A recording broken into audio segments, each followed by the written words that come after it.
America was built on disagreement. Right. That's literally our country was built on disagreement, and we built our system to process that disagreement. And I think, we have to get back to a spot where let's focus on what we agree on. And I think most Americans want the same thing. I had a lot of friends die for this country. Right. When I fought overseas, I wasn't just fighting for Republicans. I have fought to protect all Americans. My donations to the hospital, it's not like, hey, asterisk, only people who are Republicans can benefit from this gift. Right. No, anybody can.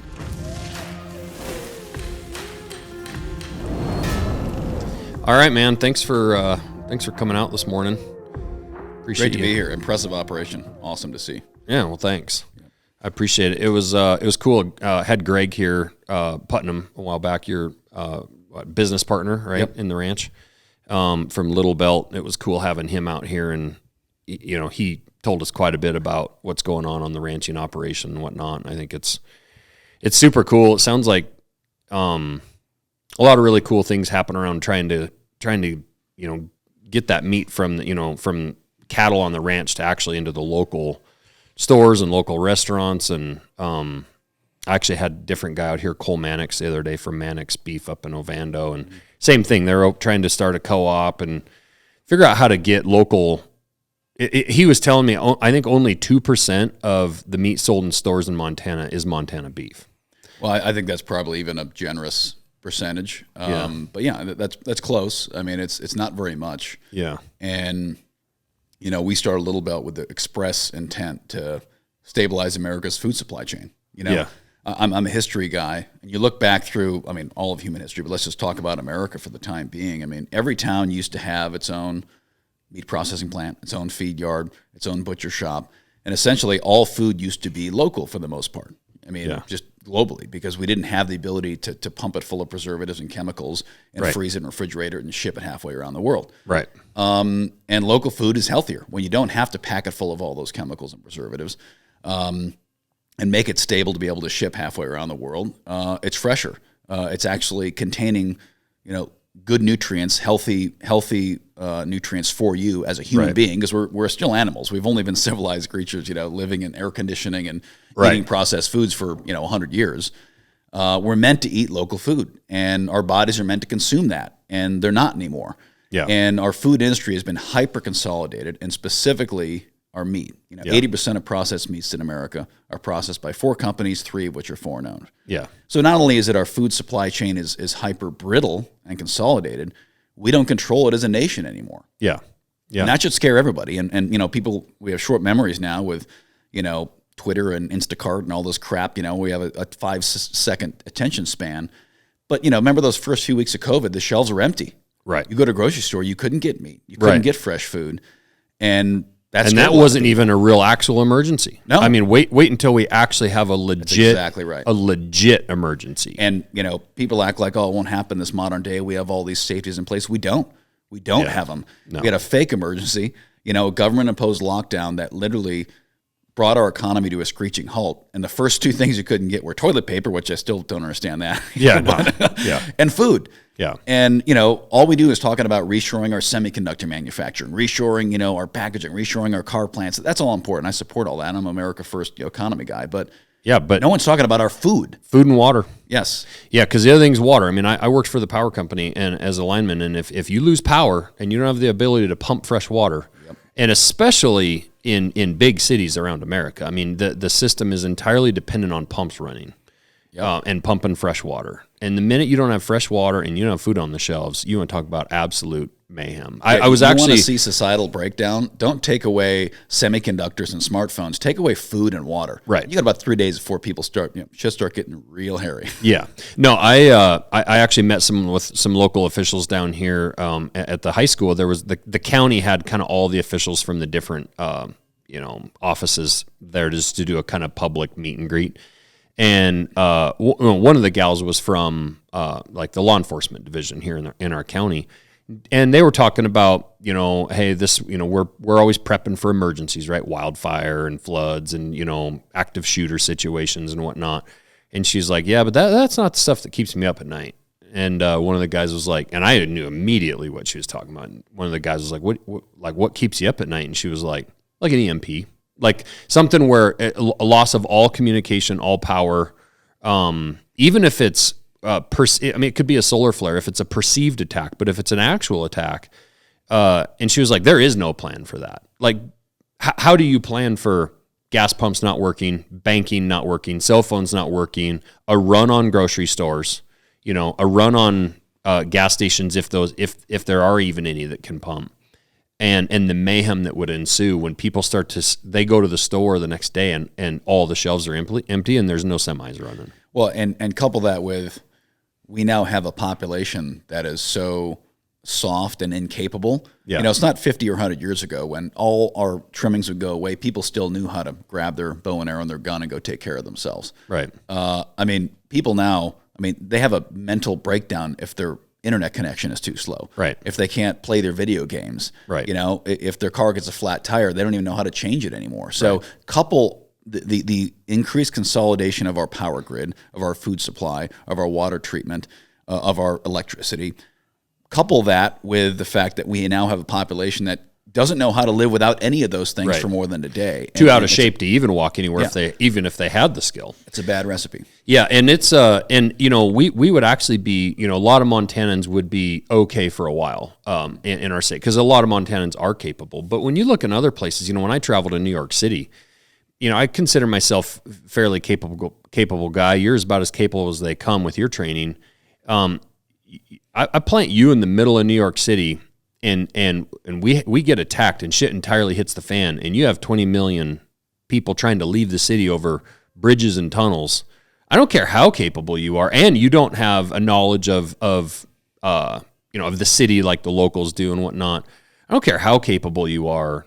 You are at the mercy of the system, and it's going to be a real challenge. Especially in those huge cities where you can't I can walk out to my pond, get a bucket of water, start a fire and boil it if I need to. I could go shoot a deer or whatever. But what if you do if you're in the middle of LA or middle of New York, Yeah, it's crazy. With your background, where did you grow up? Minnesota. And what did you do? Were you in high school sports, or did you hunt, fish? What kind of things were you into? All the above, kind of, typical, Midwestern, kids upbringing outside all the time, tree houses, all that. And then, joined the military at 18. Yeah. Went to the Naval Academy. And then. What made you choose the Navy? At the time, children of the 80s and 90s, I knew I wanted to be in the military since I was a little kid. And for some reason, I just did. Yeah. One of the kind of turning points for me was, I think I was 5, playing with some trucks on our living room floor, and the first Gulf War kicked off, and I remember seeing this video. That was the first TV war. It was the first war that was really live, quote unquote live streamed. Desert Storm. Yep. And I remember seeing, just as a 5-year-old, this soldier, American soldier, running through the desert at night. There were tracer bullets flying by. He dropped on the ground with his weapon and was firing, and not a long clip, but I remember seeing that, and as a 5-year-old, it kind of occurred to me, like, hey, that guy's halfway around the world somewhere fighting, for me. Right. That simple concept of protector, I'm fortunate to have some people like that who are willing to be all over the world so I can sit here and play with trucks. And for me, that was kind of a turning point. And I just always wanted to be in the military. And then my neighbor growing up was a Korean War Navy pilot, great American, and he took me up flying when I was about 8 in his plane, and was like, hey, I'm going to be a Navy pilot, just like Harry. Yeah. And his son was a pilot, and they taught me how to fly. So I went to the academy to be Maverick, like everyone did, back then. But that was 2004, waking 9/11, and I got to the academy and realized pretty quickly, like anything in life, your perception of an organization from the outside looking in is always going to be different than when you're in it and you understand the inner workings of it. Right.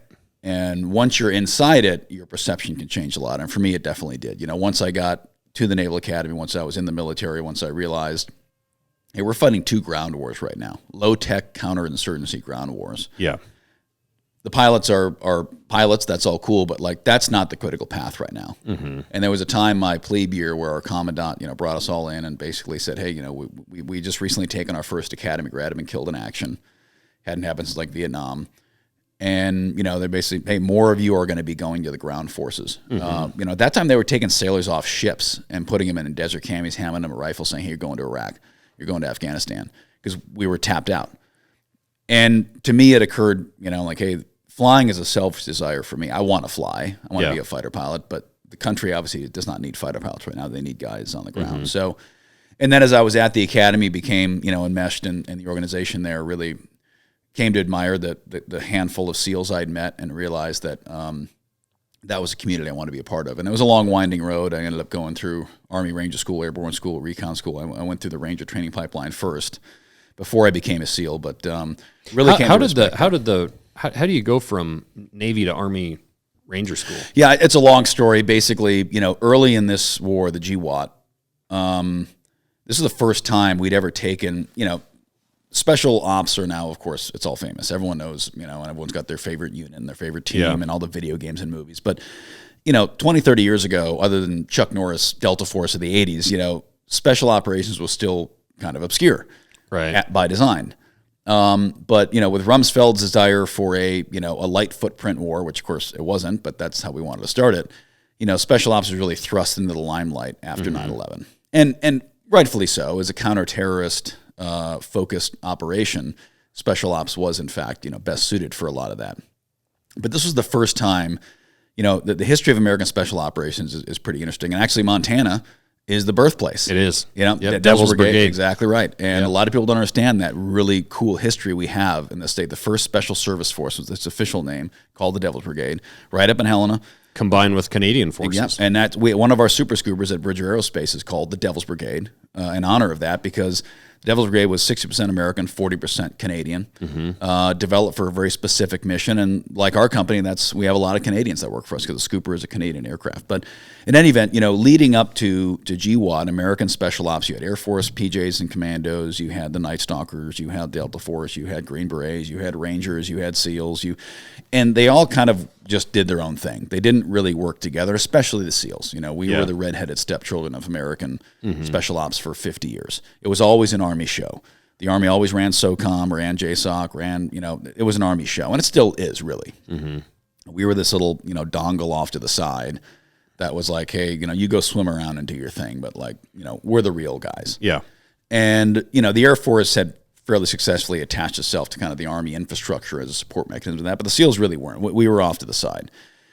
And therefore we did things differently. The Navy is different than the Army. Our ranks are different. Our verbiage is different. Our vocabulary is different. How we structure our units is different. And, what they'll call a fire team, we call a bow crew. What they call AWOL, we call UA. You guys make it real hard for a civilian to keep up. Oh, I know. I hang out with my veteran friends because I didn't serve, and I'm just like, I'd be talking about something, I don't know what the hell that is, and they explain it, and it's like, oh, well, it's the same as this thing over here, and he's like, gee. And the Navy is by far the odd man out of all that. The Air Force, the Army, Marines are fairly aligned. We're like totally out of left field. So anyways, going into GWAT, basically, it was the first time we'd taken all those different commando units and literally just mushed them together. Yeah. And said, hey, you're all, Task Force Dagger, Task Force this, Task Force that. You're all working together. And to be quite frank, it didn't go very well. I mean, I won't get into this when I have a whole lot of time, but there were a handful of missions that were complete disasters. And a lot of it stemmed from just the lack of interoperability between organizations, and in many regards, specifically the SEALs. Yeah. And, to this day, there's still a lot of those challenges, but, the SEALs were just so different. And the simple fact is, water. I mean, I don't care what anybody says. Everything's harder in water. It is. Yes, everything's harder underwater. Everything's harder after a 10-mile swim. Everything's harder when you're freezing and soaking wet. So our radios, our weapons, our procedures, our team structure, our communications, everything was structured around you're going to be wet and cold, and your radio's not going to work, and you won't be able to communicate, and it's dark, and you can't turn a light on. So it was a totally different paradigm. And when you jammed all those people together, it was like taking 4 different football teams, and all of a sudden going and grabbing a water polo team and saying, hey, you guys are on the same team. Now you're all playing basketball together. Right. And needless to say, there's going to be challenges. So anyways, long answer to a short question. When I was at the Naval Academy, I actually wanted to quit my first semester. I basically was like, hey, I'm leaving. I'm resigning. I'm leaving because I wanted to go fight. And I realized I was going to be in school for 4 years. And like any stupid 18-year-old kid, I'm like, the country needs me. I'll save the world. Like all these kids at World War II. I'm going to miss the war. That's 100%. That's exactly right. I was convinced I was going to miss the war of my generation. And, piss and vinegar, I was like, I have to go. I have to do my part. Right. So, I submitted my letter of resignation and was going to quit. And, I was top of my class. I was a very strong student. And, my commander was like, hey, why the hell are you leaving the Naval Academy? I got to do my part. I got to fight. He said, okay, well, that's your choice. I want you to meet with someone before I'll get this process, but hey, go down and need to meet with this guy tonight. And, long story short, I went and met with this guy that evening, and turns out it was a full-bird Army colonel, which is an 18-year-old midshipman. That's about as far away as you can get. Yeah. Very senior guy, and he was a special forces colonel in the Army. And he'd just come back from, I think, his second or third tour in Iraq and Afghanistan, and he was the assistant commander of all special operations there. And he said, hey, your commander called me and said, you're quitting and leaving. I'm like, yes, sir. I'm going to miss the war. I got to go fight and do my part. He's like, well, son, I just got back from my third deployment. Like, we're going to be fighting this war for the next 20 years. And obviously a very prescient comment. He was totally right. Yeah. And he spent his whole year fighting throughout the Middle East. He's still a very close friend to this day. And he said, well, here's something I'm working on. He's like, we're having issues with, I know you want to be a SEAL, and based on all your stuff, you're going to be a SEAL out of the academy. And at that point in time, I think to this day still, the academy has about a 98% pass rate in BUDS. And BUDS, from the whole SEAL pipeline, from pre-BUDS through INDOC through SQT, it has like a 95% failure rate. So for the academy to have a 98% pass rate, it's a huge inversion. That's because they prep and screen you so hard there. Right. He said, we need to figure out how to make the SEALs work better with the Army. The Army's never going to adapt to the SEALs. There's 80,000 Army special operations enablers, operators, everything else, and there's 2,000, in the SEAL community. The big's not going to adapt to the small. Right. And for a while, they were taking SEALs and then sending them through Ranger School, sending them to Green Beret training or whatever, and it just wouldn't work. It either schedules, guys go and get hurt. You get a very valuable asset. Once a special operator is trained on operational, there's more professional athletes than there are shooters in our special operations community. Those guys are prized assets. You don't want to go send them through a training program and have them get hurt, or now they're it was a bad investment. And so they kind of stopped doing that. And I said, but we want to send guys before they become SEALs so they can understand the Army. They can get kind of bathed in the Army policy and doctrine. And then once you become a SEAL, you'll have a better understanding of the Army so you can integrate better. Sure. So I got to be part of this really cool program where, went through Airborne School, Ranger School, went with a Ranger Regiment for training, Special Forces detachments for training. So got to, get qualified with the Ranger program, got to, train alongside the Rangers, train alongside the Green Berets, got to do a deployment there overseas. And it basically came out of that, quote unquote, an Army Special Operations qualified guy. And then finished my time at the academy, went into the SEALs, and oddly enough, my first deployment as a SEAL, I deployed prior to that, but as a SEAL, my first deployment, I land in Baghdad, and guess what? I'm embedded with an Army unit, an Army Special Operation unit at Fort Bragg, and three of the guys in that unit, two of them I went to Ranger School with, one I'd That's been cool. So right away, and literally every single deployment, actually except for one after that, I was embedded with the Army to some extent, because that's just how it works. As a SEAL deployed during GY, you always work for the Army. Right. At some level you did. And not a single deployment by where I wasn't, that Army experience didn't pay huge dividends for me and my team, because, I had the credibility with the Army guys, because there always was this rub. Now the SEALs, you guys are the water guys, the surfer boys. You always have tans and long hair. We do the hard work. The Army guys, we do the hard work. You guys are a bunch of showboat Hollywood guys. Right. And this is before Bin Laden. It got really bad after Bin Laden. Yeah. But so yeah, it was a great experience. I loved it. I love our Army Special Operations community. We're so lucky to have them, and our U.S. Special Operations community is a really special thing. It's gotten big. It's gotten a lot of brand damage, but fundamentally, we do it better than anybody else. Yeah, 100%.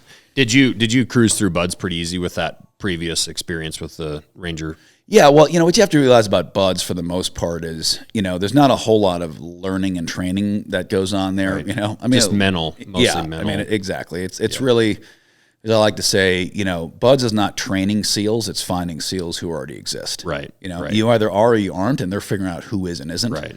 After BUDS, you had the mentality, so I can't imagine it was too tough to get through that.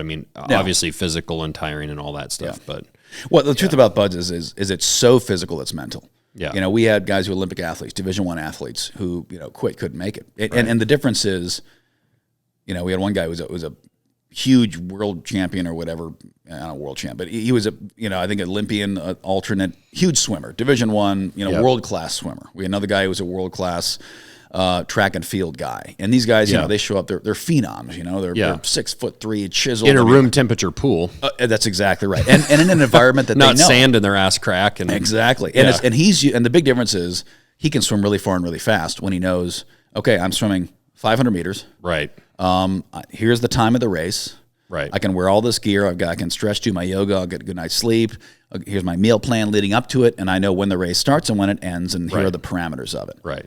And they're amazing athletes. Right. But it's very different when you say, without any warning, hey, go swim 2 miles. Right.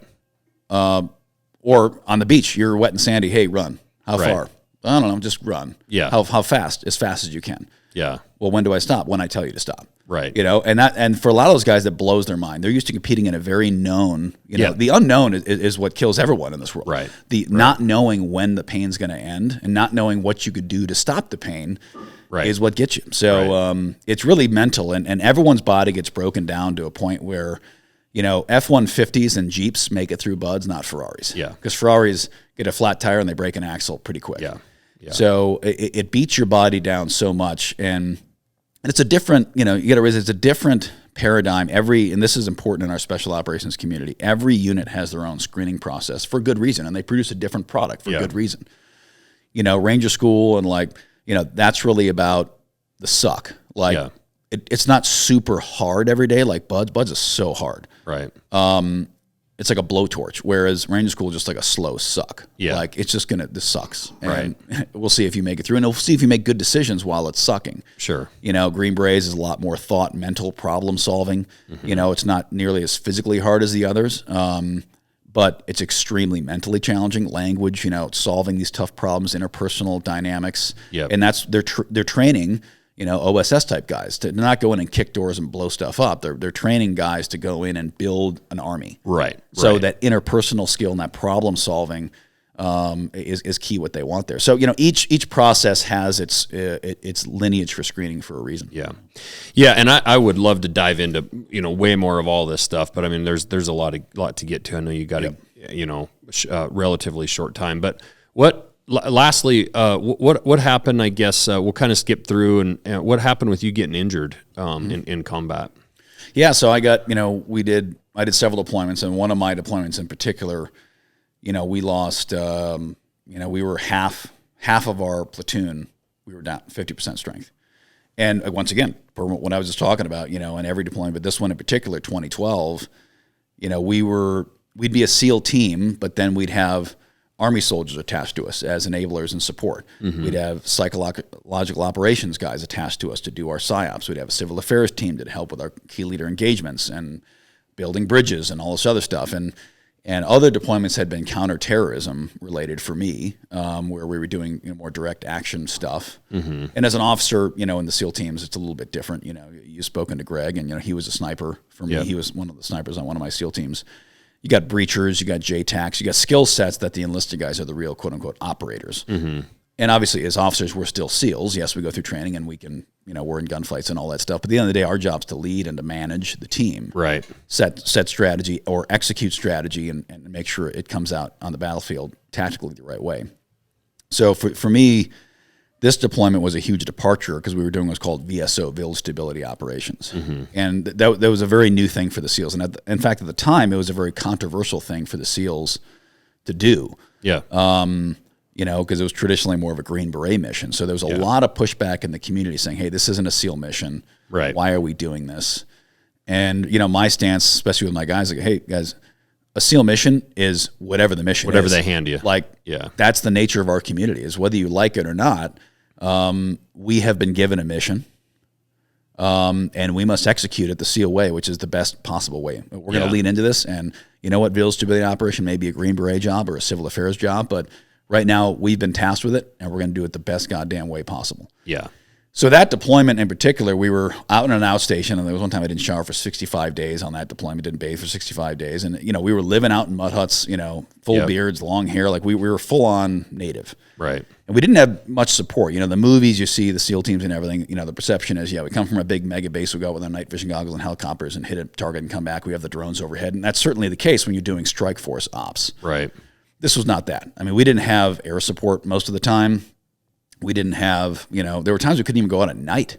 Yeah. I mean, the rules restricting what we could do in that period of time was extremely restrictive. And we were fighting with, one hand behind our back and 2 feet. This is the Obama era. Yes. Yeah. CivCAS was number one. Like, they didn't care if we killed the enemy. They only cared if civilians were accidentally killed, even by the bad guys. But if it was a gunfight, we'd get held responsible for it.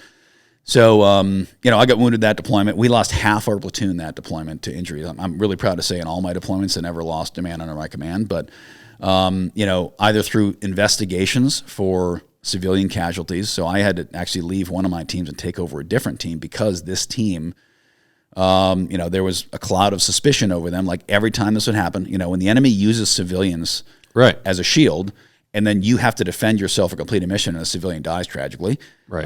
It's called war. Right. But you're guilty until proven innocent. Right. And that particular team had lost several team members sent home, and then I had to go take it over because one of those was the team leader.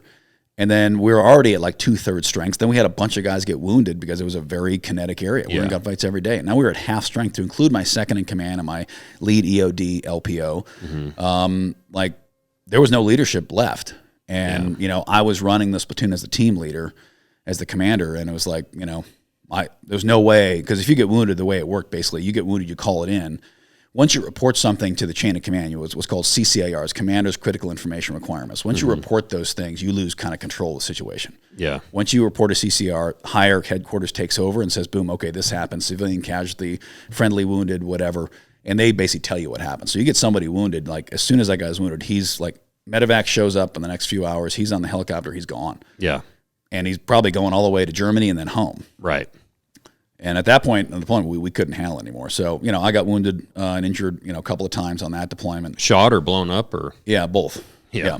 So, and didn't report them because I'm like, I can't leave these guys. They've already lost one commander. We've lost our second in command. So you were shot and didn't report it? You just taped it up? Yeah, just keep rolling. I mean, it wasn't an option, Right. People look back and, it's crazy. It's like, no, it's not. Actually pretty common when guys get injured. Right.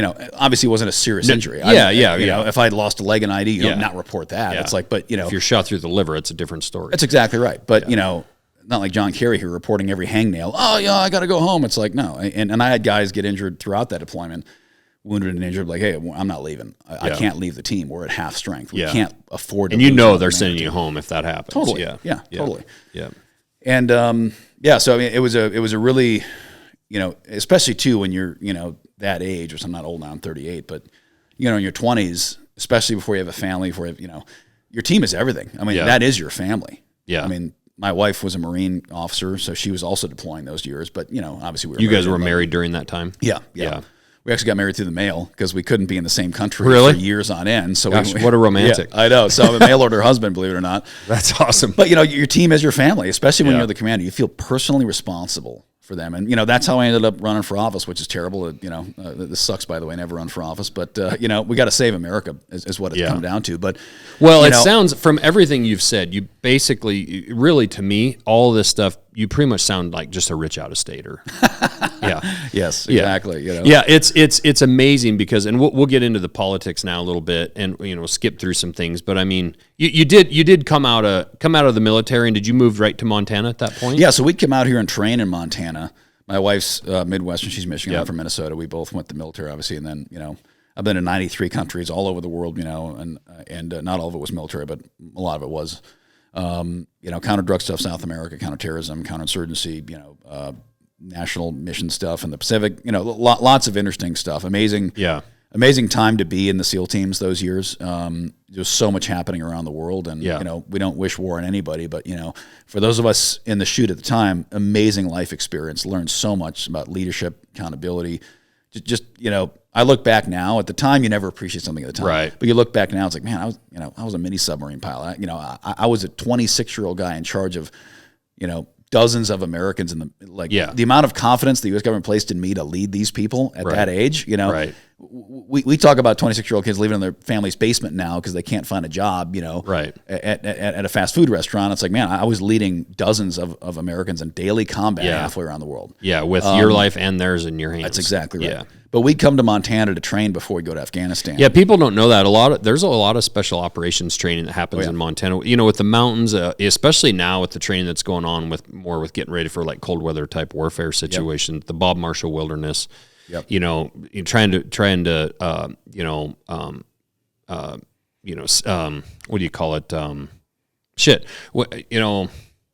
what do you blanking out on my memory here, or the word I'm looking for, but simulate. Okay. Trying to simulate like high mountain, high mountain stuff, rescues, moving across terrain. So Montana, and that's exactly how we ended up here, was because literally, again, a lot of people, we're at our lowest participation rate percentage-wise in the military in the history of America right now. Yeah. So a lot of people just don't understand the military and how it works. And the truth is, when we were getting ready to go back to, I say back because, we invaded Afghanistan in 2001, then we kind of abandoned it and fought Iraq, and then we kind of re-invaded Afghanistan in 2009, 10, 11. Yeah. And when we were getting ready to go back, almost nobody had fought there. They'd all fought in Iraq. When I was going back, I was the only guy in my platoon who'd been to Afghanistan. The rest had all been Iraq veterans. Yep. And it's a very different war. That was an urban SWAT team fighting war. Very tough, no question about it, but just different. Yeah. And now we're fighting a mountain war where you almost never pulled your trigger at a target less than 300 yards away. Mountains so tall that you literally can't fly helicopters to the top of them. Oh yeah, I mean crazy. Montana are foothills compared to that. Yeah, 100%. 23,000 foot peaks. And incredibly rugged terrain too. So. Anyway, so we were getting ready to go back, and frankly, like all of our mountain bases, were literally full. Just like our mountain training areas get booked just like hotel rooms do. Yeah. And you'd have the entire U.S. military reconfiguring from a flat desert ground war in Iraq to go fight in the mountains of Afghanistan. Yeah. And as a result, every training area basically in America was essentially booked, unavailable for use. Yeah.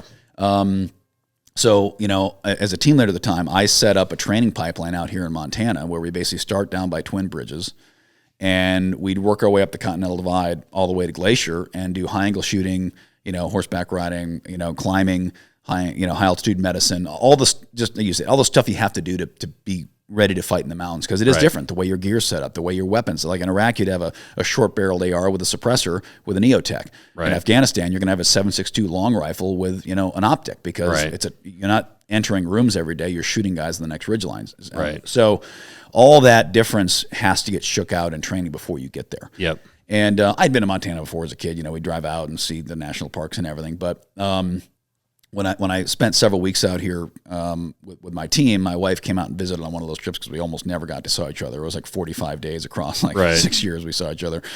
And we both said, hey, if we ever get to choose where we're going to live, we plan to do careers in the military. We think we'll come out to this region. It wasn't necessarily just Montana, but, this region of the country. Yeah. And this is where we're going to, start a family or whatever, whenever that happens. And we thought that was 10, 15 years away. But, I got injured and got out. So we said, all right, let's no time like the present. Let's start a new life. And we chose Montana specifically. We looked at Idaho, Wyoming, and everything else, but we chose Montana specifically. And Bozeman? So we actually tried to do Lewistown. Okay. Because we were going to start our aviation company, and I'll talk about that in a second. But Lewistown has the old B-17 base. Yep. And they had that old hangar there that we wanted to use. Unfortunately, it's an old hangar, and a lot of the rules around it, and fire suppression, and couldn't get something worked out with the city. And great folks up there. I love Lewistown. It's my favorite. Yeah, it's a cool town. Yes. If I was going to move to the east side, it would be Lewistown. Oh, yeah. And that's where we really wanted. Well, technically, it's the center. It's the technical center. It is actually. Well, and it's to me, you can pheasant hunt, antelope hunt, elk hunt, deer. Fort Peck Reservoir, it's we ranch right over the hill there in Martinsdale. So love Central Montana. It's my favorite part of the state. But we but in any event, it didn't work out because so we went to Ennis. And then, yes, we eventually we bought our hay farmland we're on still to this day. In 2013, we bought it there in the Gallatin Valley. Yeah. And in retrospect, we're not like city people, but thank God we did choose the Gallatin Valley, because MSU, as our company grew beyond, like you just described, your company's doing amazing. We bootstrapped ours, and I thought maybe when we started my company in my barn, we'd have 8 employees one day, 10 employees maybe. But we weren't doing it to get rich. We just said, hey, we want to live our own life. We want to do something we're passionate about, and every cent of savings we had, we bootstrapped it. But thank God we did choose Belgrade Airport, which is where we're based, because that talent pool at MSU proved absolutely critical for us. Yeah. When we hit our high growth phase. Yeah. But the thesis behind our company was, when I was a team leader, we'd have the support of aerial surveillance a lot across all my deployments, and I saw how powerful it was to have aircraft overhead with sensors that could literally save lives: infrared, electro-optic, synthetic aperture radar, GP. I mean, I can go on. All the different capabilities those aircraft would give us as a team leader and help us make good decisions and save lives. Yep. One of the times I was injured overseas, it was a hellfire from a friendly aircraft shot us instead of the enemy. Oh. And I don't know. Do you know what the largest killer of U.S. troops in the first Gulf War was? No. Us. It was friendly fire. Really? And I think if we had good numbers, you go back every war, you'd see that's the same: Vietnam, Korea, World War II. It's really hard to get an aircraft overhead to do exactly what you want it to in cooperation with troops on the ground in the middle of a gunfight. It's hard.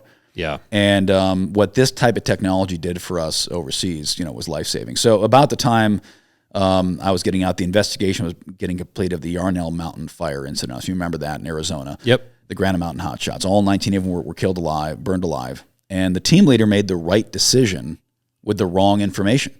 He led his team into a box canyon thinking the fire, what he'd been told and assumed was the fire was going a certain direction. He was going to protect his team with this movement. But what he didn't know is the wind shifted, and especially in that part of the country, those sagebrush, high mountain fires, high desert fires, they spread so fast. I mean, you saw that fire in Texas a few weeks ago. We were fighting. At peak spread, that fire in Texas was consuming 2 football fields a second. Yeah.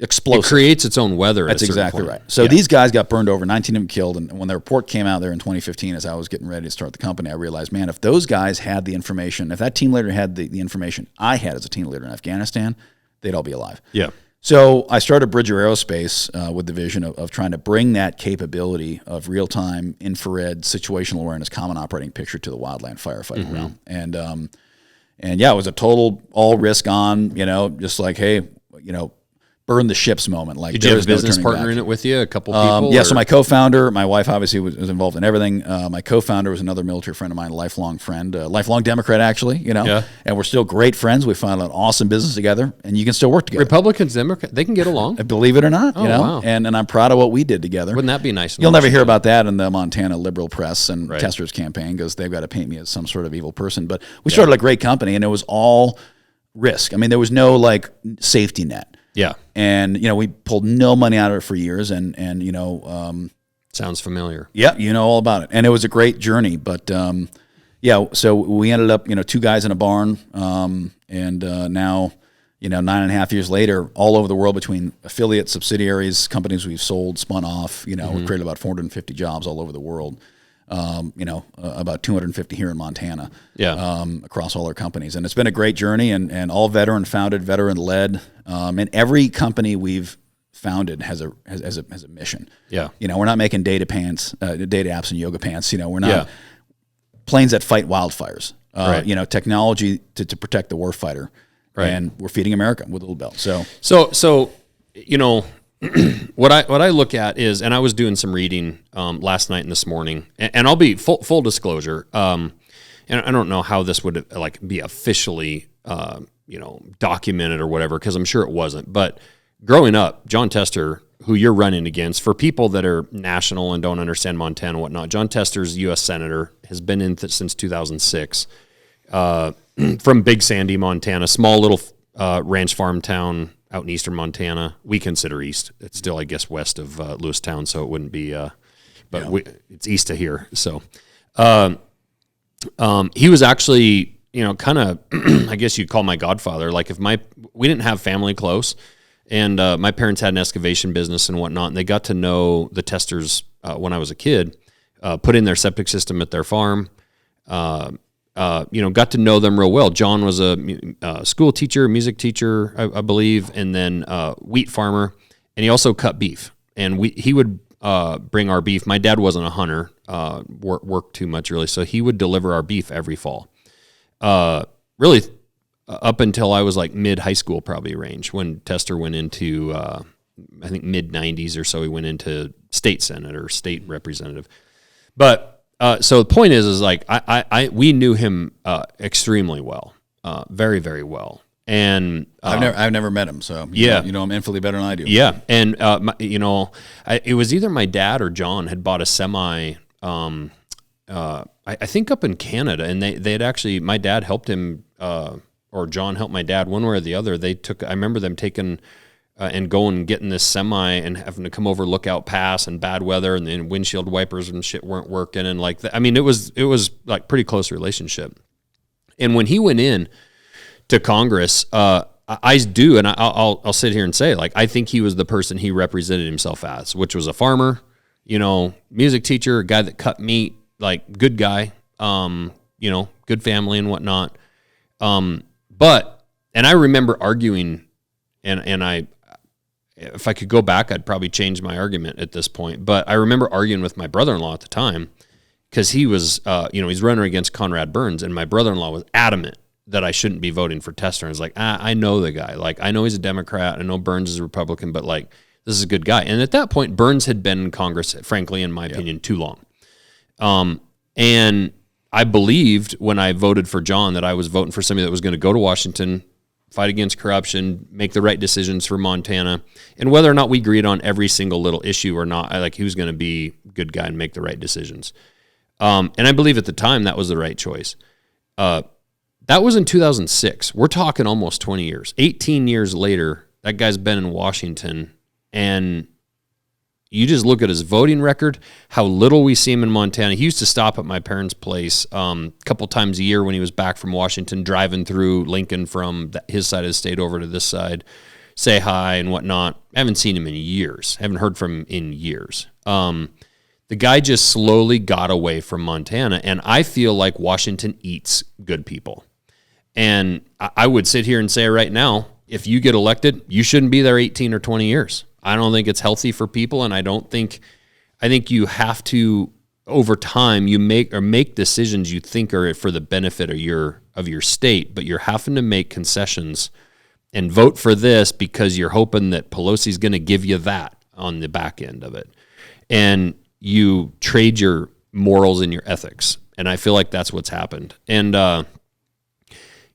when I sit here and I listen to your story, and then I read a bunch of the BS against you and whatnot, and I've seen the commercials on TV, and it's like, oh, rich out-of-stater coming into Montana, and what does he know about cows, and, buys a ranch or whatever. And it's like, I just heard about a story about a veteran who, went through a ton of training, went and served our country, got wounded, got out, and decided to move to Montana because who wouldn't want to move here? Wanted to start your business here, started a business, did really well, hired a shit ton of people, including a bunch of graduates from my favorite college that I flunked out of, by the way, and made a bunch of money in the end. Sounds to me like the fucking American dream. Well, you nailed it. And, what we also don't talk about is, we made a lot of money. And the first things we did was reinvest in our community. Yeah, and I actually wrote down here, you donated the Bozeman Health, Billings Clinic, the Montana Historical Society. Yep. Built a new library in Belgrade, new playground in Belgrade. Belgrade, just a quick aside, that's our main, that's where we live, functionally. Our house is just southwest of Belgrade, and our business is at Belgrade Airport, and most of our employees, so that's really our home community is Belgrade. And that's the largest city in Montana that's not a county seat. Yeah. And that's important because they don't get all the funding and the tax revenue that a county seat gets. Right. And they're also in this really kind of goofy geographic setup with the railroad tracks and the interstate and the airport. Sounds like Frenchtown. Yeah, exactly. Yeah. Very similar. Missoula County doesn't give a shit about Frenchtown. Yep. Helena, Lewis and Clark County doesn't give a shit about Augusta and Lincoln, who are both in Lewis and Clark County. Missoula County doesn't give a shit about Seedley Lake, which is in Missoula County. Oh, yeah. And the timber mill's shutting down there because they won't let them. Right, Pyramid. Exactly. It's terrible because they're not letting them, build affordable workforce housing. So just like all those communities, Belgrade gets the shit end of the stick in Gallatin Valley, yet it's growing tremendously. Belgrade is the industrial engine that lets Bozeman be Bozeman. Yeah. That's where all the trucking companies, the construction companies, and the distribution centers and the airport, it's the ugly underbelly that keeps Bozeman and Big Sky, lets them be all bougie. Right. And yet it gets sold down the river all the time. You know, all the Big Sky and Bozeman get all the fancy development projects, and Belgrade gets, you know, another trailer park. Right. And for us, you know, that was unacceptable. So as soon as, you know, one of the first things we did was build a new playground right there in downtown Belgrade, just pure charitable donation. Like, it was the right thing to do because Right. those kids were always getting sold out. You know, the swings were broken there was slide. It was a mess. Right. And I don't blame the city. They don't have any revenue. And then we donated to build a new library there, which is almost done. It's an amazing project. And same thing with Bozeman Hospital. You know, we had so many employees whose families, you know, a sick kid is devastating on a family, like a really Right. sick kid. You Right. know, like where cancer or like has to go in for heart surgery or whatever. And people forget that. It's not just the medical bills for the child. You know, the parents want to be there for them. And in Montana, the reality is most serious medical procedures, that kid's going to Seattle or Salt Lake or Minneapolis or Denver. Right. And, you know, the family wants to be there. Guess what? Health insurance doesn't cover the whole family to travel. They don't cover a rental car, Right. an apartment. They don't cover lost wages. Right. They don't cover the fact you got to pull your kids out. It's hugely impactful on these families. And I had multiple employee families who were just getting torn apart by this. So we donated several $1 million to Bozeman Health to create a pediatric subspecialty center there and a neonatal intensive care unit because our babies, you know, and it really pissed me off in Bozeman where we've got this town with all these incredibly rich billionaires, you know, the best fly fishing gear, the best outdoor gear, the best backpacks, you know, the best skis, Yep. lasers, you know, Gibson guitars, you know, all these articles talking about how amazing the manufacturing technology in Bozeman was, yet we couldn't care for our sick children. Right. And for me, that was a dichotomy I was refusing to accept. So, Right. yeah. All by the time you're 38 years old. Well, Right? yeah. Well, Am I wrong? No, you're right. You're God, right. you sound like a real piece of shit. No, But I think that's why they're scared, though, and that's you also mentioned time in Washington. The day I announced I signed the term limits pledge, because I agree with you 100%. Like our founders, I will vote against you in 20 years. Good. I I'll be don't. gone by then. I can promise you that. And I'm serious. I don't think people should be there that long. No. You know, I don't believe John Tester was a bad guy 20 years ago. But He might be a guy, you know. I don't and that's- know him. I don't He may not even. be a bad I don't guy, even but- necessarily think he's probably a bad guy right now. But he's been eaten up by Washington. The guy, and there again too. Like we're talking about a guy with you that's led people. John, I hate to say it, John has never led anyone. Like he was a farmer and he was a meat cutter, and I'm not disparaging any of that stuff. Like I am a huge advocate of farming, ranching. I believe it's an industry that's underappreciated. Just what we were talking about, you know, grocery stores and they are feeding our country. So I'm not disparaging farming, ranching, meat cutting. We're working with bearded butchers on butcher knives right now. You know, Superior Meats out here does a great job. They cut up all Mannix's beef. We're in 4-H. We've got a cow that's going to have a calf any day now. My family's from ranching background. Like I'm not disparaging that, but there is a difference. Like I was, for example, I grew up in excavation. I was a lineman. I started this company. I had never led people until 2 years ago. It's a whole 3 other years skill. ago. It's a different skill. And I want representatives going to Washington that understand business. I don't want some broke ass, like you're being disparaged because you got wealthy, because you started a business after your military career and everything that you gave to the country. You then started a business. It was successful. And then now you're into these other successful, missions and things, businesses that you're in right now.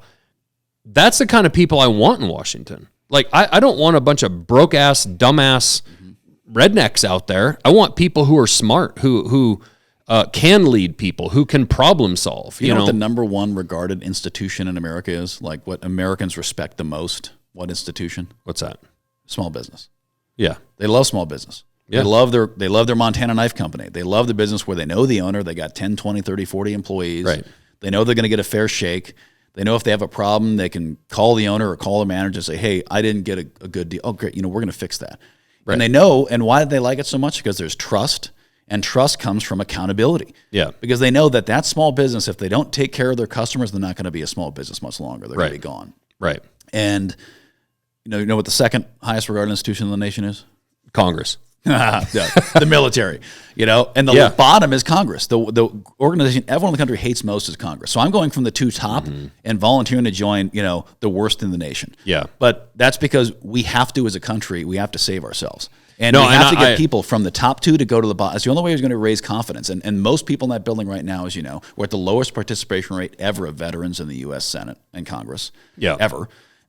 Almost none of those people have ever signed the front of a paycheck. They don't know what it means to balance P&L, to make payroll, to understand that when you don't have enough money in your company's account to make payroll, guess what? It's coming out of your pocket as the owner. Yeah. And that's a concept that would do us well in a nation where we're fiscally insolvent right now. And, one of my first policy proposals is no balanced budget, no paycheck. If Congress doesn't pass a balanced budget, they don't get paid because they were the ones responsible. Yeah. No, it drives me insane because I'm also seeing, we have a growing business. We're doing well. And I get people to say oh, you're getting rich or whatever. And it's like, you have no idea how much money it costs to grow a business. Like we're still making knives on my home piece of property where my house is because we couldn't afford 2 years ago when I started this building to buy a piece of land in this county and build a building. And we're just now getting to the point where we think we can do that. And it's still going to be a real struggle. It's, we've 56 employees or whatever now. And I still don't think we're even close to where I'm like going to sit back and be comfortable. Right. Like it still feels like we still need things to go really, really well. So, the fact that you grew your business and hired hundreds of people and created revenue for your local economy plus the national economy. Well, and jobs like this too. I mean, it's important to differentiate. Again, like you, I'm not disparaging any other jobs, but I think number one, there's a huge problem in America. We've been selling out 3 generations of Americans by telling them if you don't go to college and get a 4-year degree in underwater basket weaving or gender studies, you're a failure. Right. And if you work with your hands, you've failed. You need to go work with your mind and sit in a cubicle and stare at a plasma screen TV and be a house cat. Right. And what that's done is no matter what it costs you and your family, who cares how much debt you incur by getting your useless degree in sociology? Yep. Do it. Because that's what you need to do to be successful. Right. And meanwhile, we don't have enough linemen, diesel mechanics, welders, pipe fitters, carpenters, electricians. Right. And the type of jobs that are created from those are good jobs. They're sticky jobs. And, you can make 6 figures with no student debt in anywhere a lot in of the those nation. Fields. Yeah. And that's the American dream. Yeah. You get married and your wife wants to move back to Virginia. You can go be a plumber there. You can go be a lineman there. That's exactly right. It's and that's the American dream. Debt is handcuffs. Yes. When people are out of debt, then they can spend money. They can go travel. They can start a business. Once I wanted to start this company years ago, but I had to get out of debt, in which I wasn't out of debt. I still had a home loan and whatever, but I had to go take that lineman job and get a secure, good paying job to then be able to start this business at night and in the mornings, to then start my small business, and then I could quit my job. If I had tens of thousands of dollars in student loans, I never could have started this business. Yep. It's my biggest fear for my own kids that they'll go tie into a ton of debt without a plan. Now, my daughter, she wants to be a veterinarian. She's got some money saved up from her 4-H, and I've told her I'm not paying for college. Like, I'm not giving you money for college. You have to do it on your own. And she's got, fortunately, she got a full ride scholarship to go play basketball at Carroll College, and I told her, if you can get yourself through vet school without debt, you're going to do really, really well. And she'll thank you for that in 10 years, 20 years. They might get mad now. Well, I thought you were going to pay for college. No. It's why not one of my kids are driving a car that was over $5,000. Like, drive the older vehicles, stay out of debt. I've had too much debt in my life. I've had bad debt in my life. Like it's handcuffs. It changes all of your decision-making process. If you're in a shitty job and you want to tell your boss to shove it and change jobs, you can do it if you're not dying for money month to month, and you're like, I'm going to take a risk and quit my job and find another one in the next month. Well, you can't do that if you're too tied down to debt. And when we see our tax dollars going to our country, like I don't want Russia to take over Ukraine. I don't want Ukraine to lose. I want to see Germany and Poland and Great Britain and Ireland and all those countries around stand up first. That's exactly right. And that's the dishonesty in this narrative. I mean, I was on NBC Montana this morning. I had this total joke of an ambush interview where they just, hit you with all the crap you just read, instead of talking about the issues that matter. And this is a conversation that Americans should be having. And instead, it's if you don't support sending $60 billion to Ukraine tomorrow, you're pro-Putin. Right. It's like, no, not at all. I hope Ukraine kicks Putin's ass. I believe in the right to self-determination, but are we supposed to defend Taiwan and South Korea and Right. continue to keep peace in Bosnia and hold the Middle East Right. and help Israel and help Ukraine. Meanwhile, no one else in the world is doing anything to help these countries, Right. or it's token assistance. Well, we have homeless people sleeping all over the streets, And in we our have a own wide country. open border. Yeah. We have bridges collapsing. We Right. have a country that is in dire need of reinvestment. We Right. have people who can't fill their gas tank, can't afford groceries.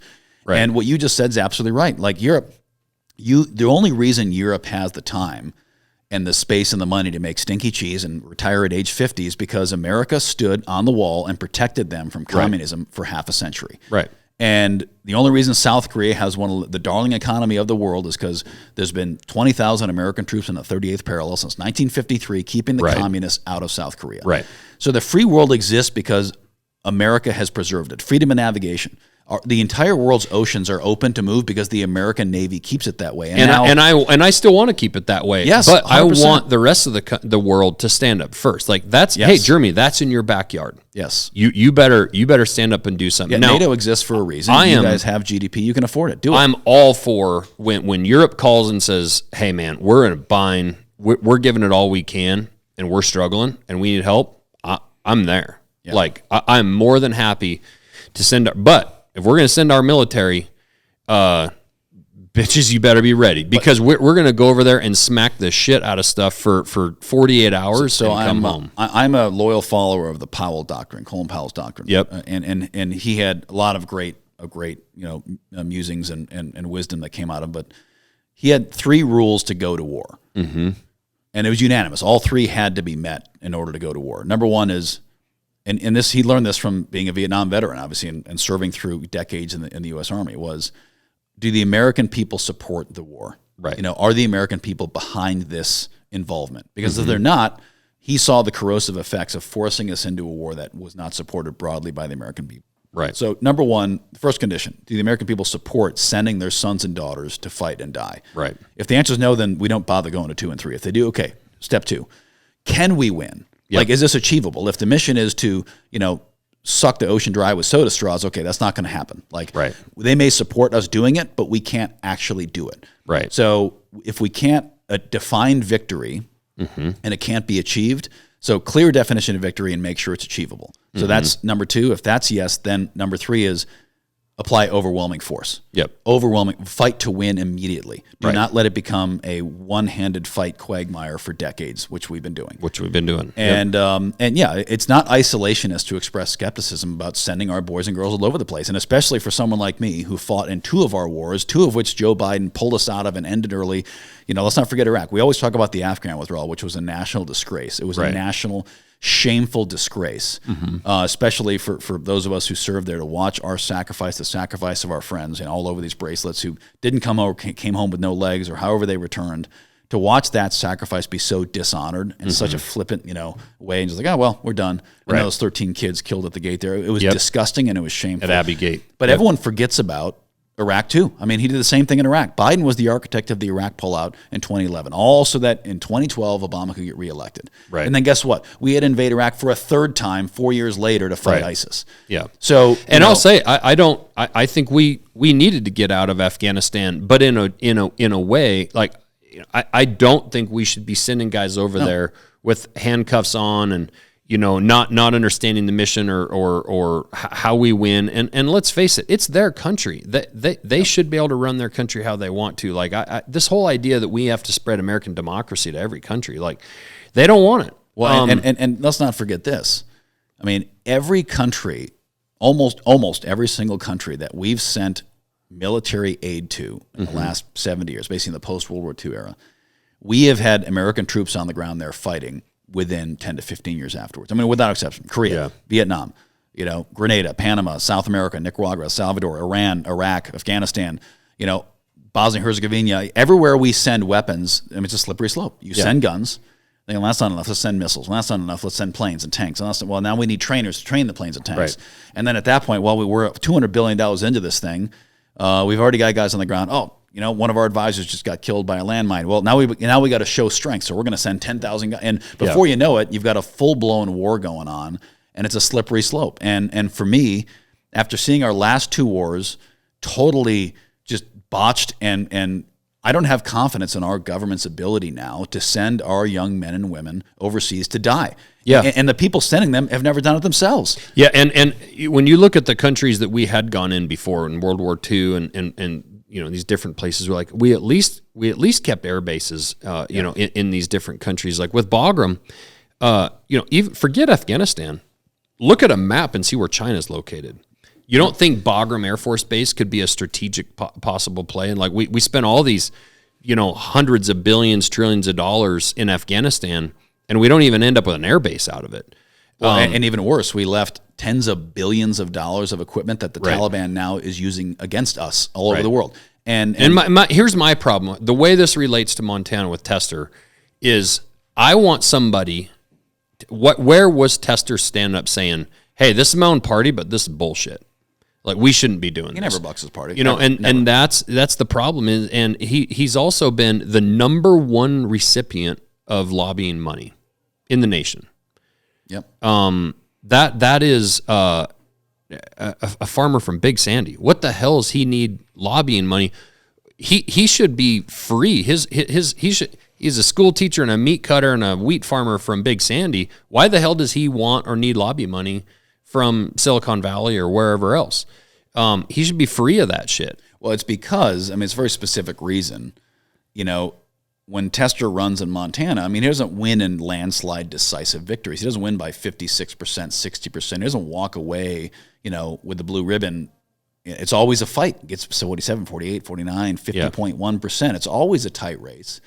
And they depend on what they're doing to me. They depend on outright savage character assassination of the opponent, regardless of whether it's true or not. They know the truth, they just don't care. So they have to destroy the opponent in the public square. And I think they made a mistake with me. I think they started too early and they've gone too far. Because I hear it from Democrats, Republicans around the state, like, man, we know what they're saying isn't true. I had a 6-year-old. He talks about veterans. He talks about all this veteran stuff that he's done with the VA and whatnot. And he's literally trashing a veteran with a fucking Purple Heart. Like that, it pisses me off. It pisses a lot of people off. That's what I'm saying. They've gone too far. People are like, dude, hey man, why don't we argue policy? And like I said, I had this hit piece news interview this morning, NBC Montana, where it's like, hey, why don't we talk about the stuff Montanans care about? Montanans don't care about, the Montana Free Press bagging on my business. They don't care about, whether or not, somebody wrote an article in the Daily Beast. They don't care about that. They want to know, how are we going to fix inflation? How are we going to get enough workers to build our economy? How am I going to be able to afford a home in the town I live in? How are we going to stop having how are we going to stop our crime, and fentanyl from pouring into this country? These are the things they want to talk about. And instead, they spend tens of millions of dollars of dark money distracting people with crap like this. Yeah, and running an ad with a pink hoodie, a pink, that's the thing. Like I Googled your name this morning, and the first website, paid site that came up was Tim Sheehy, and I click on it, and it's this attack website, and it talks about your guys' ranch and having merchandise and pink merchandise, and it has your face. You look like some gay cowboy, whatever, on these hats and shirts. It's got a price, it's got the sizes, everything, and it's saying like that you're selling all this stuff. Mm-hmm. So I go to Little Belt Cattle Company's website, I click on shop when I get to the Google search, and I see the state logo, the Little Belt state logo. It says Little Belt Cattle Company. I go all the way down through there. There's one pink option of a hoodie for women. Yep. That's just a state logo with this nice Little Belt logo. There's nothing with your face on it. There's none of this, your face with your shirt off riding a horse like you're Putin. It pisses me off that John is allowing that.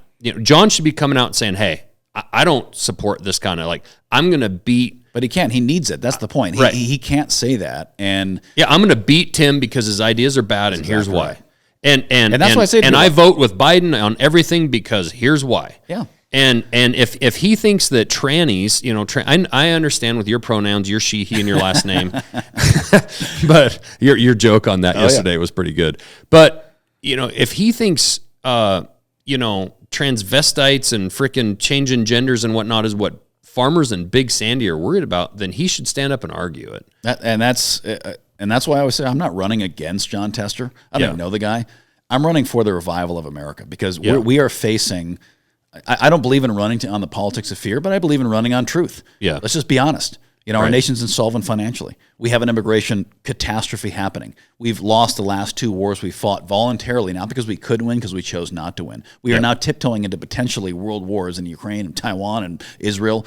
I mean, we have serious structural issues. We're arresting homeowners for kicking people out of their homes that are squatters. Right. We are arresting cops while criminals who beat cops walk free. Right. I mean, boys are in girls' sports. Girls are it's lunacy. What's happening now. we have Palestine, supporters taking over colleges. Where is John? Where is John getting up on the news saying, "Hey guys, this is bullshit"? And on all these issues, there's comments. I'm a common sense guy. I'm not some crazy right winger. Like, if you're a consenting adult, you want to go pay to have your penis removed and be great man. I have no problem. I don't, but don't make my kids do it. I enjoy watching the TV show Botched. I mean, I'm all for it. Like, I don't want you in a locker room with my 8-year-old daughter, and don't make me pay for it. And don't make me change my language around it. And if you want to. And this is where I've lost my respect for John, because I actually don't think John believes in most of this shit either. Like, I actually don't think some farmer from Big Sandy goes to Washington and decides that, we should allow Palestinians to take over college campuses. Yeah. My problem is that he doesn't have the balls to stand up and say something about it because he's kowtowing to his party. And that's the part. That's because he needs the $100 million from Chuck Schumer through Shady Sheehy and Last Best Pack. He needs that money to survive. And I have so much respect for Tulsi Gabbard out of Hawaii. Yes. Tulsi. Great American. Tulsi and I were together last weekend. We're actually going to be together in June in a shooting competition with SIG. Tulsi did what I wish more people would do, which is they went there. She went there. She originally was the star of their party. She was the next up-and-coming superstar. They were tapping her for everything.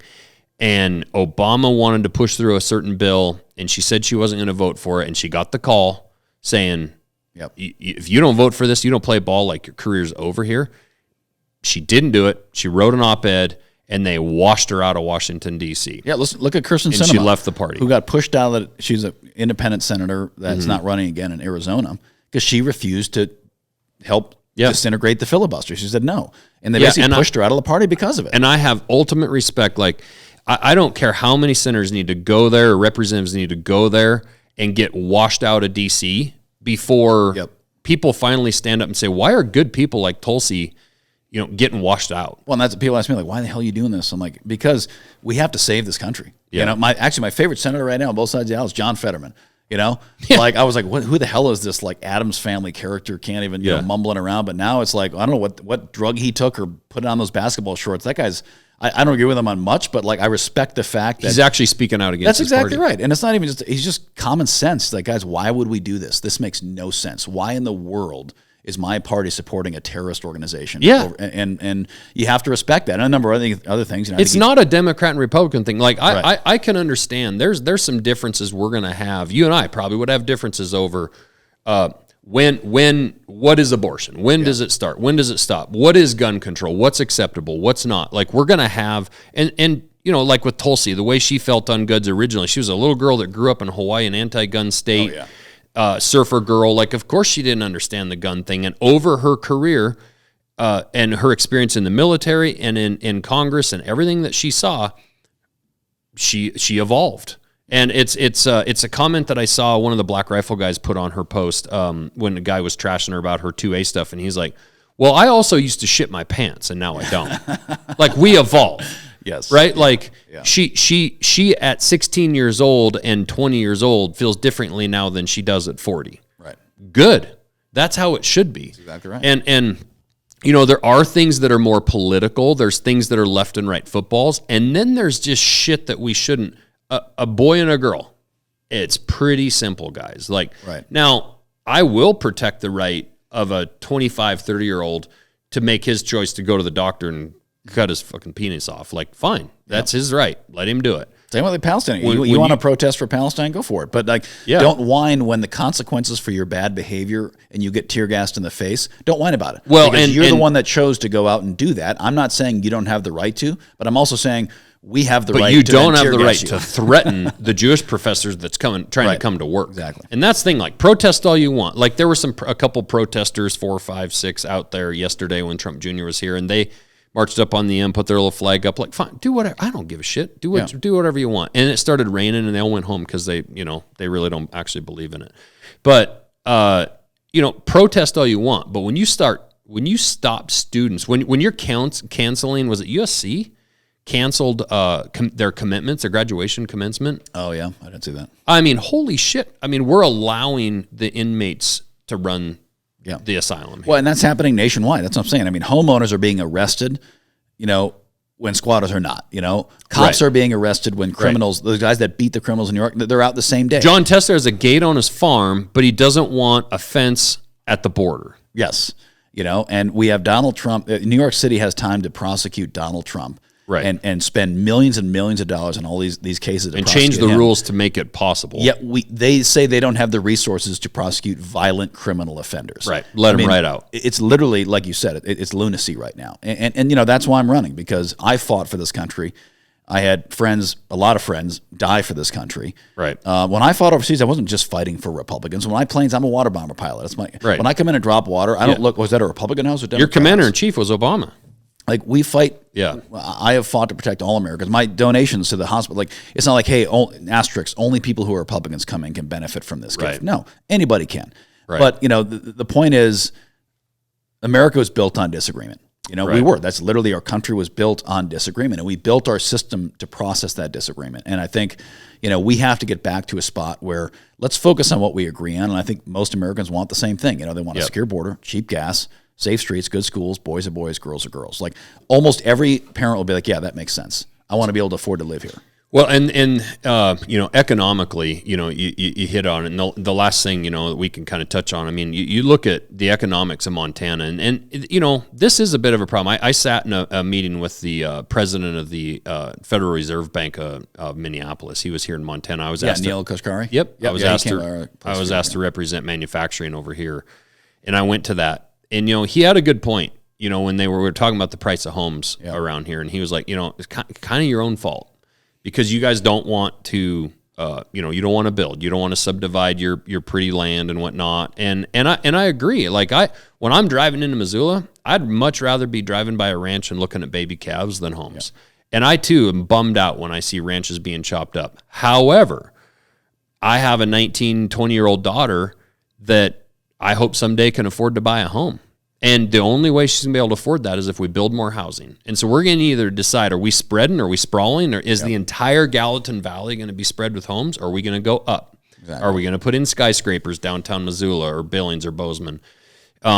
It's a supply and demand thing, but it's very concerning. As a business owner, we're trying to attract people to move here. We're trying to pay a decent wage where our employees are happy. But they also have to be able to afford to pay rent, buy food. The price of food in Costco, is unbelievable. Financially, and then I see what people are paying in taxes. Like, the effective tax rate is over 50%. By the time you pay all the different taxes, what the effective tax rate of when they did the Boston Tea Party? You know what the tax rate was? They 3%. They threw tea in the harbor over 3%. And you look at all the taxes we've added since then are unconstitutional. They've just been added in. It's crazy. Yeah. And the biggest hidden tax is inflation. I mean, really, inflation is a tax. It's coming from completely irresponsible government fiscal policy. Yep. It's coming from flooding the market with fiat currency. It's coming from suppressing American energy, so we have to pay more for energy. It's coming from handicapping American business, so foreign businesses have the upper hand. Inflation is the most egregious tax out there, and these policies of this administration are unequivocally, you can't argue it. It's not a discussion, it's a fact. Right. This administration has intentionally led to the most rampant inflation in a generation, and that can't be argued. And when it comes to food, where's Tester when it comes to ranchers? Country of origin labeling. Yep. How in the hell, and how is that a left and right thing? Yeah. When you buy beef in a store, when that meat comes into the U.S. and they just allow it to be repackaged and say it's American beef, how in the hell is that possible? Like, we should be encouraging people, to buy American. I'm making knives made in America. Like, and our company is proof that Americans care about that. Yep. Our customers are paying more for a knife from us than they would from a knife from China. Yep. That's because they want Rightfully an so. American-made product. So when you go buy beef at the store, you want to know it's American beef. And hey, if you're living on a super tight budget and all you can afford is that beef grown in Argentina, that's fine. It's a free world. But the fact that our government can't actually pass a bill that mandates country of origin on our food, I want to know where our food is coming from, and I want to have the right to say, you know what, I want to pay $2 more a pound for that beef because it came from the U.S. Well, and it just goes to the over consolidation of the entire food industry. I mean, everything. Yeah. I mean, whether it's wheat, whether it's processed, foods, whether it's processed meats. I mean, anything you're talking about, our food supply is not local anymore. Yeah. It's become massively concentrated in a handful of companies, and their interests will always win right now. Yeah. And that's true in so many industries. Healthcare, we're seeing in healthcare. Right. The best example of that right now is airplanes. We have one company in this nation that makes airplanes. Yeah. Boeing. That's it. I mean, One. we're the birthplace of aviation. We used to have manufacturers, from Long Beach to, Louisiana to Seattle to Connecticut to now we have one airplane factory that makes big airplanes in all of America. That's not a monopoly. No. And you see what happens when you have a monopoly. When there's no competition and no reason to be good at what you're doing, Right. then quality falls, performance fails, and eventually you realize monopolies are bad. Yeah, the last thing I'll say is I just cannot believe you would have the gall to buy a ranch in Montana. Like, what a terrible thing. Well, I mean, and quick on that. And then also still raise cattle on it. I know, can you believe it?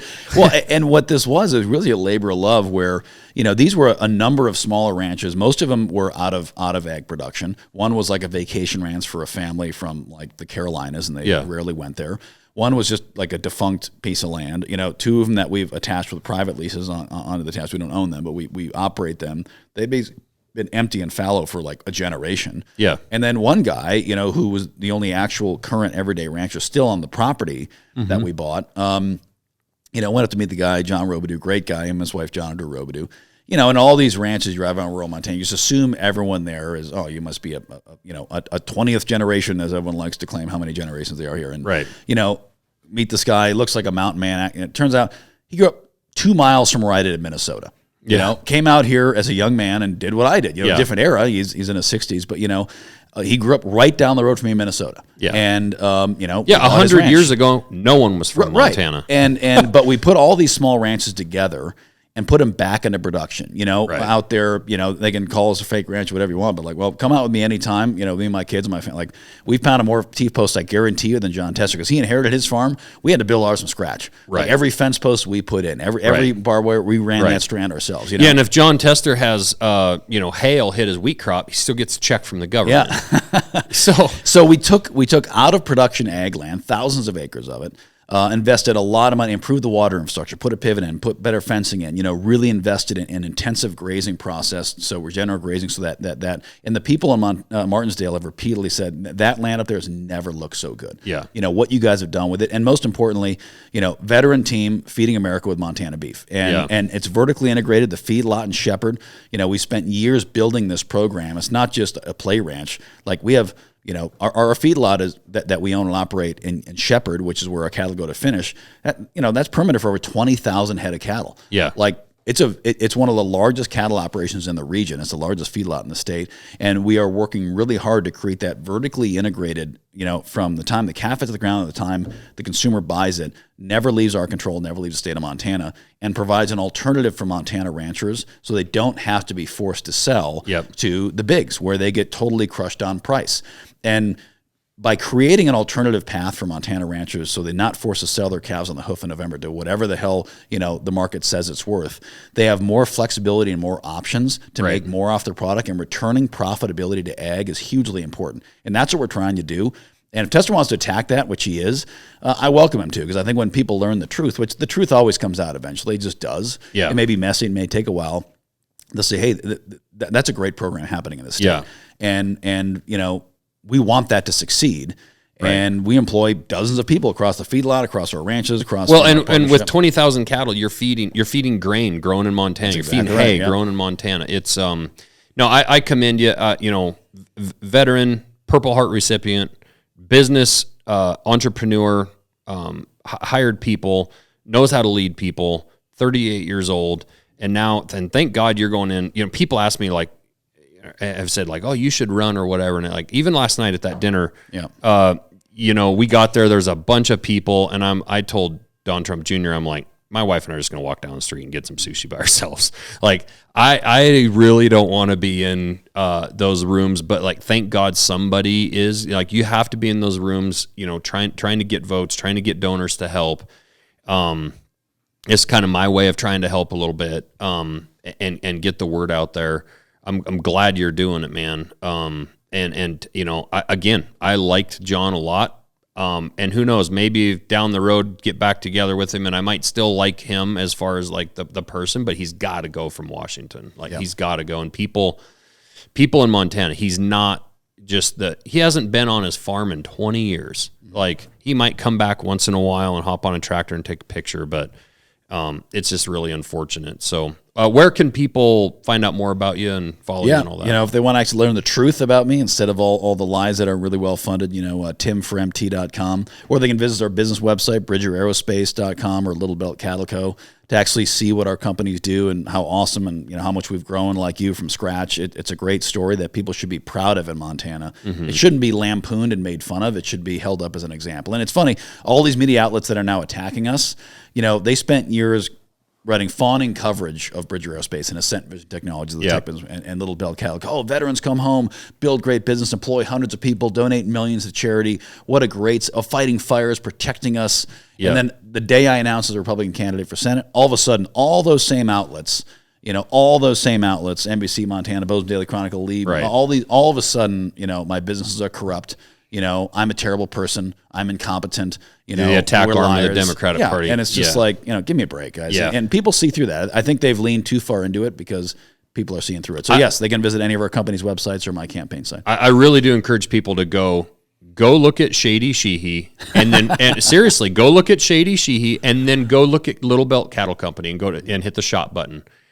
And just look at it's just such a perfect, easy image of the dichotomy between the Democrat Party and people like Tester and what they're doing and what reality is. It's just such a, it's like, I'm sure you don't really want people like going to your attack websites, but like, whatever, I don't care anymore. I really do. And then when you go to Little Belt Cattle Company, buy a hat. Yes, that's exactly right. And wear that around and tell people, that's the kind of bullshit happening in our politics. And we need people like Tester to stand up and say, hey, I want to beat Tim fair and square, man to man. Like, that site should be shut down because it's absolute fraud. Yeah. Well, thanks for coming by, man. Appreciate it. Awesome business here. Maybe we can do another one come summer or fall when it gets closer to election. Yeah, it'd be fun. Yeah, appreciate you. Thank you.